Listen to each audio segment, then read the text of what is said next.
Hi, boys and girls. It's Pastor Mike from York-Minster Presbyterian Church in Yorktown, Virginia. And my friend Fred the Moose and I are going to we're going to read this book called "If You Give a Moose a Muffin," because nobody knows better than Fred what happens when you give a moose a muffin. So here you go. If You Give a Moose a Muffin by Laura Joff Numeroff, illustrated by Felicia Bond, and I sure hope I pronounced those properly. And there are some dedications here that the artist and the author put in here for Alice and Emily, the two best sisters that anybody could possibly want. Maybe you have a sister that's a best friend too. And then for Antoine, Nahum, Jennifer, Santos, Brian, and Crystal, who I guess are very important to the illustrator. So here we go.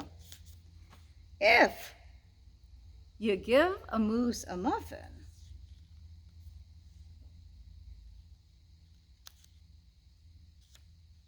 give a moose a muffin and you learn to turn the pages, you'll want some jam to go with it. So you'll bring out some of your mother's homemade blackberry jam. And when he's finished eating the muffin, he'll want another and another and another. And when they're all gone, he'll ask you to make some more. And we know this is a he moose because he's got antlers, right? So you'll have to go to the store to get some muffin mix. And he'll want to go with you. And when he opens the door and feels how chilly it is, he'll ask to borrow a sweater. Can you imagine putting a sweater on a moose? I put a shirt on a moose and it was pretty hard. When he puts the sweater on, he'll notice that one of the buttons is loose, so he'll ask for a needle and thread, and he'll start sewing. The button will remind him of the puppets that his grandmother used to make. So he'll ask for some old socks, and he'll make sock puppets. Have you ever made sock puppets? I used to make I always enjoyed very much making sock puppets. And when they're done, he'll want to put on a puppet show. And he'll need some cardboard and some paint. And then he'll ask you to help with the scenery. It looks like he's really quite the artiste.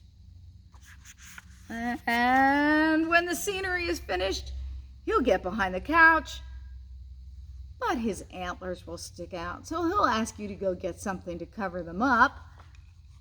And you'll bring him a sheet from your bed. When he sees the sheet, he'll remember that he wants to be a ghost for Halloween. He'll try it on and shout, "Boo!" He'll scare him so much that he'll knock over all the paint. Silly moose.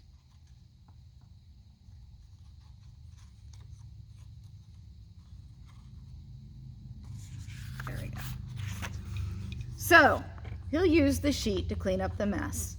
And then he'll ask for something to wash it with. And he'll probably want to hang the sheet up to dry. I kind of like the sheet this color, don't you? I'd rather have my sheets that color. That one, page 2. Oh, I think there's a page in between. There is. He'll go outside to put it on the clothesline. And when he's in the backyard, he'll see your mother's blackberry bushes. Do you think that's going to remind him? I think it probably will. Oops, pages stuck together again. Seeing the blackberries will remind him of her jam. And he'll probably ask for some more.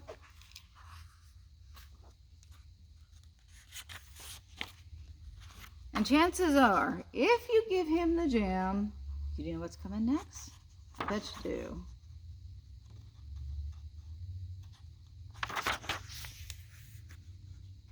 He'll want a muffin to go with it. Isn't that a silly story? But that's how our lives go a lot of the time, isn't it? We think we're going to go do something, and then we end up doing something completely different. And that's because life is an adventure. And we shouldn't worry too much when we get sidetracked a little bit, because sometimes the sidetrack stuff is the most important.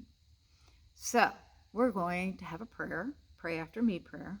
You're going to pray with us? I'm afraid I'll knock Fred over if I'm not careful. We'll pray together. All right, here we go.